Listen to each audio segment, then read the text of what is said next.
Beneath 8 feet of solid ice, in water so cold it would kill you in under 3 minutes, men are hunting for treasure. The Alaskan king crab fishery generates over $400 million annually, but this wealth comes at a brutal price. Operating in temperatures that drop to 40 below zero, fishermen work around the clock on a frozen ocean where one wrong move means death.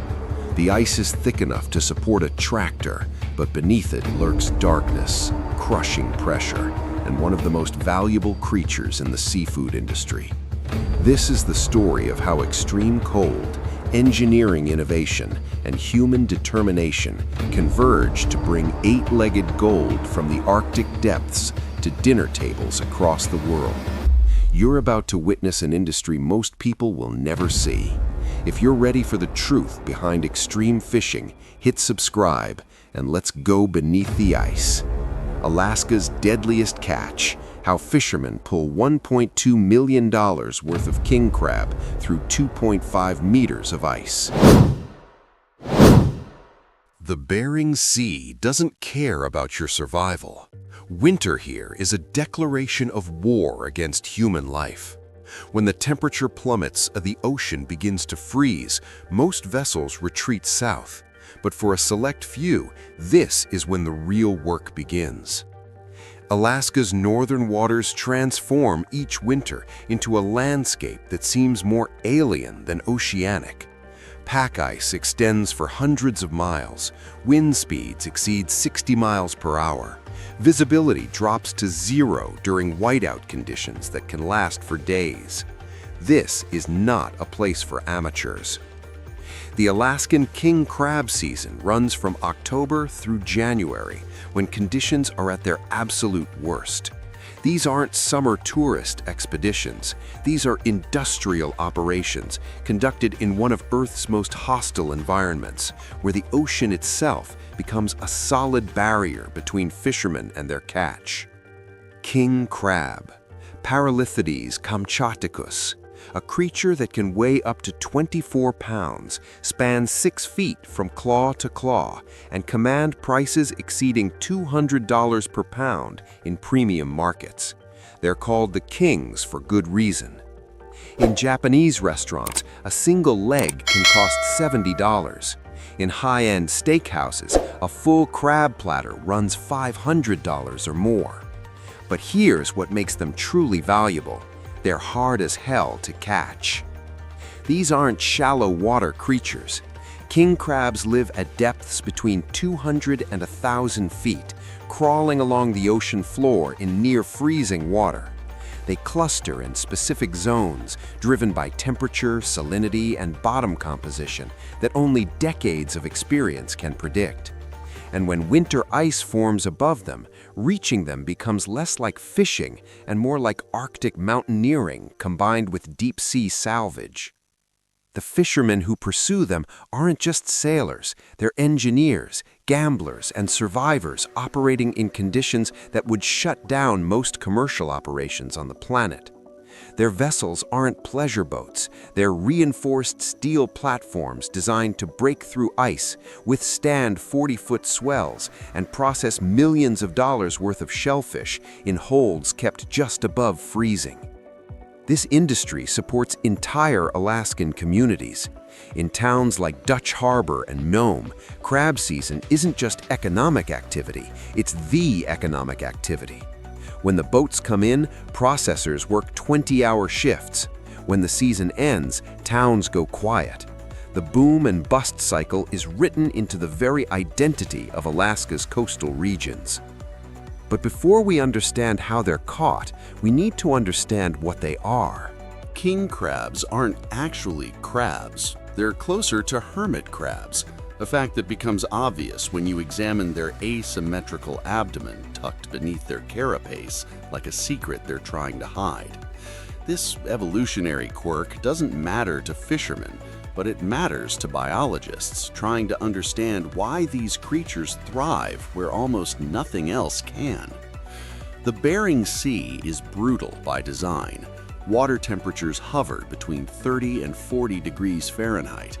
At these temperatures, most marine life slows to a crawl, but king crabs are built for this. Their hemolymph, the equivalent of blood in crustaceans, contains specialized proteins that prevent ice crystal formation. They're living antifreeze machines. They didn't evolve here by accident. Millions of years of natural selection favored the individuals who could withstand cold, resist predators, and exploit food sources other species couldn't reach. Their thick exoskeleton provides armor against seals, octopi, and other king crabs. Their powerful claws can crush mollusks, tear apart starfish, and intimidate competitors. Indigenous Alaskan peoples have harvested king crab for thousands of years, but always in small, sustainable numbers. Traditional fishing methods involved hand lines, small traps, and intimate knowledge of seasonal movements. The crab was food, yes, but also currency, cultural symbol, and seasonal marker. Commercial king crab fishing began in the 1930s, but it didn't explode until the 1960s, when Japanese markets discovered Alaskan king crab and demand went supernova. Suddenly, this remote corner of the ocean became one of the most valuable fisheries on Earth. Boats flooded in, catches skyrocketed. By the early 1980s, fishermen were pulling over 150 million pounds of king crab annually from the Bering Sea. Then, the population crashed. Overfishing, environmental changes, and possibly warming ocean temperatures caused king crab stocks to plummet in the mid-80s. The industry nearly collapsed. Boats sat idle, processors closed, entire communities faced economic disaster. That's when the regulations came. Today's king crab fishery is one of the most tightly controlled in the world. This isn't the Wild West anymore. Every aspect of the harvest is monitored, measured, and enforced by state and federal agencies determined not to repeat the mistakes of the past. The Alaska Department of Fish and Game conducts annual surveys to estimate crab populations. Based on these numbers, they set strict quotas. Some years, the quota is 20 million pounds. Other years, it drops to 5 million. If populations are too low, entire seasons get canceled. This happened in 2021 when Bristol Bay red king crab stocks fell so low that officials closed the fishery entirely, costing the industry over $200 million. Only male crabs above a certain size can be harvested. Females and juveniles must be returned to the ocean immediately. This isn't just conservation theater, it's the only way the species survives. But regulations don't eliminate risk, they just concentrate it. Because fishing seasons are now compressed into narrow windows, sometimes just days or weeks, fishermen must work at insane speeds to fill their quotas before time runs out. This creates a pressure cooker environment where sleep deprivation, equipment failure, and human error can turn fatal in seconds. The mortality rate in Alaskan king crab fishing is 46 times higher than the average American job. Fishermen are more likely to die on the job than firefighters, police officers, or loggers. Hypothermia, drowning, and blunt force trauma from shifting crab pots are the top killers. And yet, they keep coming back. Because when a single trip can net a deckhand $30,000 in 3 weeks, the risk starts to make sense. For captains and boat owners, a successful season can generate over $1 million. For small Alaskan towns, crab season means survival. The economic ripple effect extends far beyond the boats. Processors employ hundreds of workers. Transport companies move crabs from Alaska to Seattle, Tokyo, and beyond. Restaurants and retailers worldwide depend on Alaskan king crab as a premium menu item that drives customer traffic and profit margins. But there's a darker side. Environmental advocates point out that even regulated fishing disrupts delicate Arctic ecosystems. Crab traps sit on the ocean floor for days, sometimes catching and killing non-target species. Discarded gear, known as ghost traps, can continue killing crabs for years. Fuel consumption from fishing vessels contributes to emissions, and as climate change warms the Bering Sea, King crab populations face unpredictable pressures that regulations alone can't solve. The question isn't whether king crab fishing causes damage, it does. The question is whether the economic and nutritional benefits justify the cost, and whether the industry can adapt fast enough to remain sustainable in a rapidly changing ocean. So how do they actually catch them? Winter king crab fishing under ice is not the same as open water fishing. When the Bering Sea freezes, everything changes. The ice sheet that forms across these waters can reach 8 feet thick in extreme years. That's a solid barrier, heavier than concrete, strong enough to support trucks, and completely opaque. Beneath it, the ocean continues as if nothing happened, but for fishermen on the surface, it might as well be another planet. So how do you fish through 8 feet of ice? The answer starts with location. Before the ice becomes impassable, captains use decades of experience, sonar mapping, and population data to identify high-density crab zones. They mark GPS coordinates, study ocean floor topography, and calculate current patterns that influence where crabs congregate. Once the ice forms, specialized vessels equipped with reinforced hulls and ice-cutting technology move into position. These aren't your standard fishing boats. They're hybrid platforms combining icebreaker engineering with heavy-duty fishing infrastructure. Some weigh over 500 tons and generate enough power to break through 3 feet of ice at a walking pace. But breaking ice is only step one. To set traps, crews must create access holes large enough to deploy crab pots weighing 700 pounds each. These pots are steel cages measuring 7 feet by 7 feet by 3 feet, designed to sit on the ocean floor and lure crabs with bait. Cutting through 8 feet of ice requires industrial-grade equipment. Chainsaws designed for ice cutting, hydraulic augers, and even controlled explosive charges are used depending on ice conditions. Each hole must be wide enough for the pot, but not so large that it compromises ice stability around the vessel. Once the hole is cut, the real work begins. Crab pots are loaded with bait, usually herring, cod, or squid. The smell has to penetrate cold water and reach crabs hundreds of feet below. Pots are attached to lines marked with buoys that sit just beneath the ice, connected to surface markers that crews can relocate even as ice shifts. Deploying a pot through ice is a ballet of timing and precision. The pot is lifted by a crane, swung over the hole, and lowered through 8 feet of ice into black water below. It descends on a steel cable, disappearing into darkness. At depths between 300 and 600 feet, it hits bottom.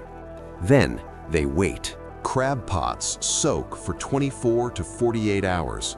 During this time, crabs detect the bait, crawl into the pot through funnel-shaped entrances designed to let them in but not out, and settle into what they think is a safe feeding zone. It's not. While the pots soak, crews monitor weather, ice conditions, and their own survival. Temperatures on deck regularly drop below -20 degrees Fahrenheit. Wind chill pushes that to -50 or worse.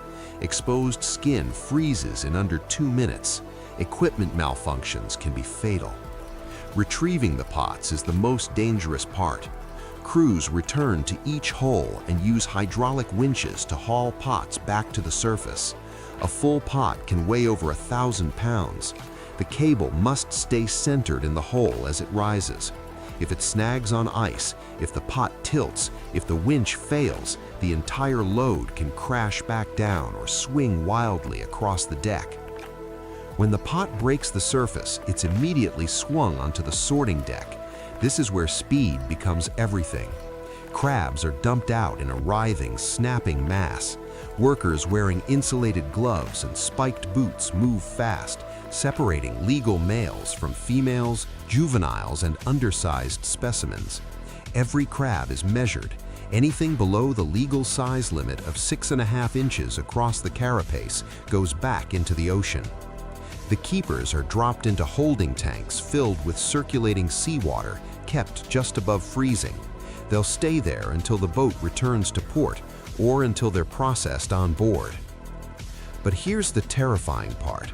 This all happens on a platform surrounded by ice, in sub-zero temperatures with limited daylight and no margin for error. If a crew member falls through the ice, they have less than 3 minutes before hypothermia renders them unconscious. If the ice shifts and traps the vessel, they could be stranded for days. If a storm rolls in and visibility drops to zero, navigation becomes impossible. And yet, the work doesn't stop, because time is money and money is survival. A single boat can set over 200 pots in a season. Each pot represents a gamble. Some come up full, others come up empty.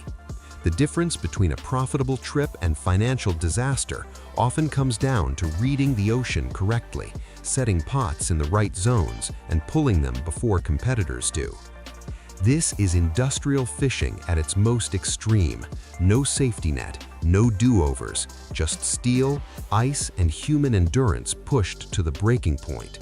The boat docks and the race continues. King crab processing plants in Alaska operate like surgical theaters crossed with assembly lines. The goal is simple: get the crab from live condition to frozen product as fast as humanly possible without losing quality. Crabs are unloaded into refrigerated holding tanks where they're kept alive until processing begins. Live crab commands the highest prices, so timing is critical. Every hour of delay risks mortality, and dead crab loses value immediately. Workers pull crabs from tanks and place them on stainless steel tables. The first step is sorting by size and quality. Premium-grade crabs are large, intact, and show no damage. They'll fetch top dollar.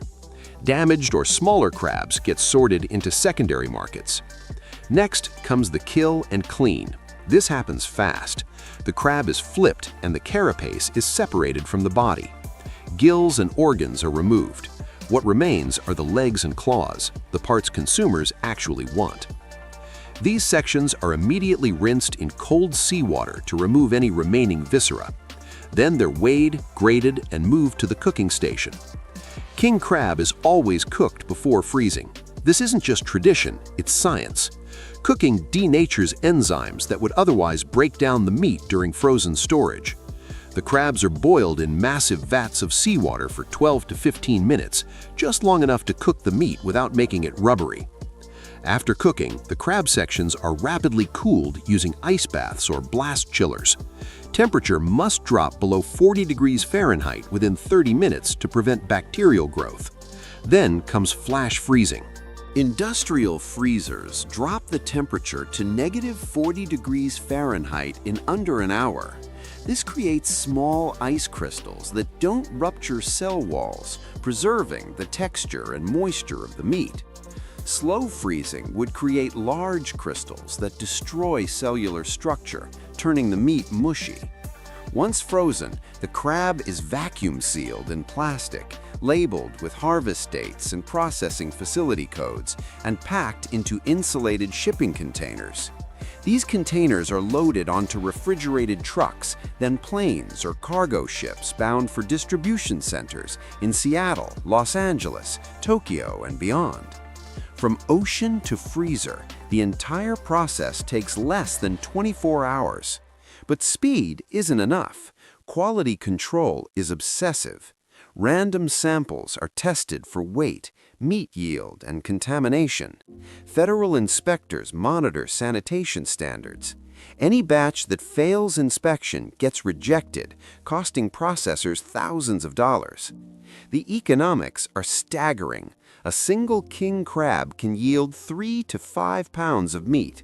At wholesale prices of $50 to $70 per pound, that's $200 to $350 per crab. A boat returning with 20,000 pounds of crab is carrying over $1 million in raw product. Multiply that across the entire Alaskan fleet, and you're looking at an industry that generates nearly $500 million annually, supports thousands of jobs, and feeds global demand that shows no signs of slowing. King crab doesn't just appear on your plate. It travels thousands of miles, passes through multiple handlers, and arrives at restaurants and retailers as one of the most expensive items on the menu. High-end seafood distributors purchase frozen king crab from Alaskan processors and sell it to restaurants, cruise ships, casinos, and specialty grocery stores. Prices mark up significantly at each stage.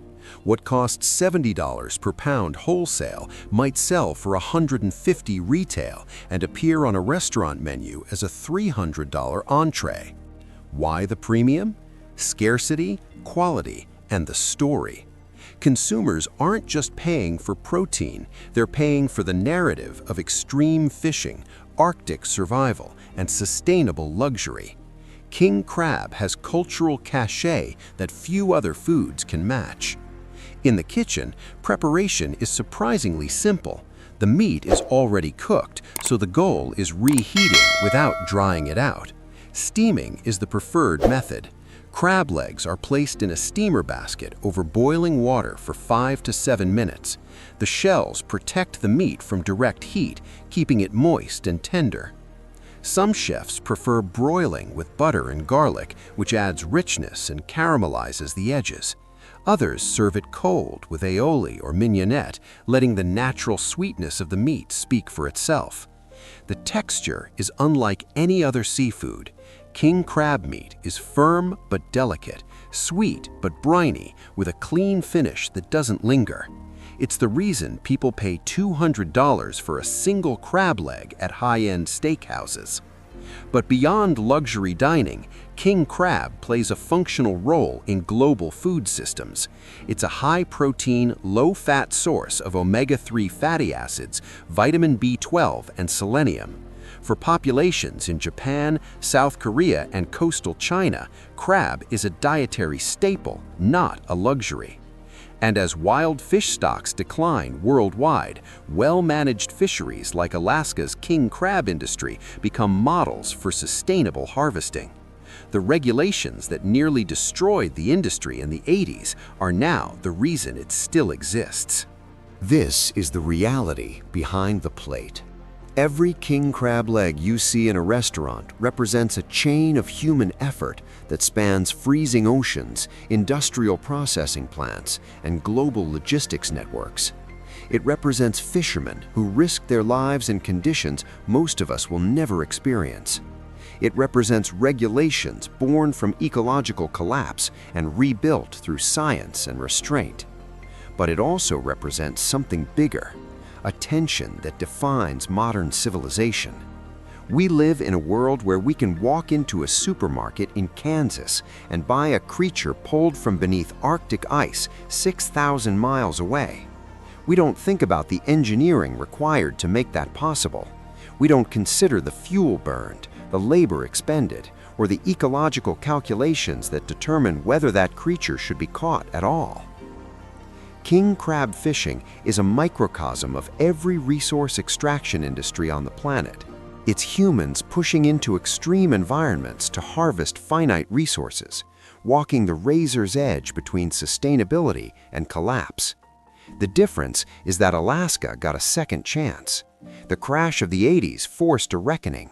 The industry had to choose between short-term profit and long-term survival. They chose survival, barely. Today's quotas, size limits, and seasonal closures aren't perfect, but they're proof that regulation can work when political will and scientific evidence align. The king crab population has stabilized. The fishery remains profitable. Communities that depend on it still exist. But climate change is rewriting the rules again. Ocean temperatures are rising. Ice coverage is decreasing. Crab populations are shifting north and deeper, following the cold water they need to survive. Scientists don't know if the current regulatory framework can adapt fast enough to these changes. Nobody does. What we do know is this: the men and women who fish these waters aren't doing it for glory. They're doing it because it's the life they know, the economy they were born into, and the risk they're willing to take. They're doing it because someone, somewhere is willing to pay $200 for a pound of meat that took 1,000 pounds of effort to deliver. And as long as that equation holds, they'll keep going back to the ice, back to the darkness, back to the edge of what's survivable. It's not just food, it's a testament to what humans will endure for survival, profit, and the simple fact that some things are worth the risk. If you want more stories that show you the hidden machinery of the world we take for granted, hit subscribe. The ocean has more secrets, and we are going deeper. Because understanding where things come from is the first step in deciding what kind of future we want to build.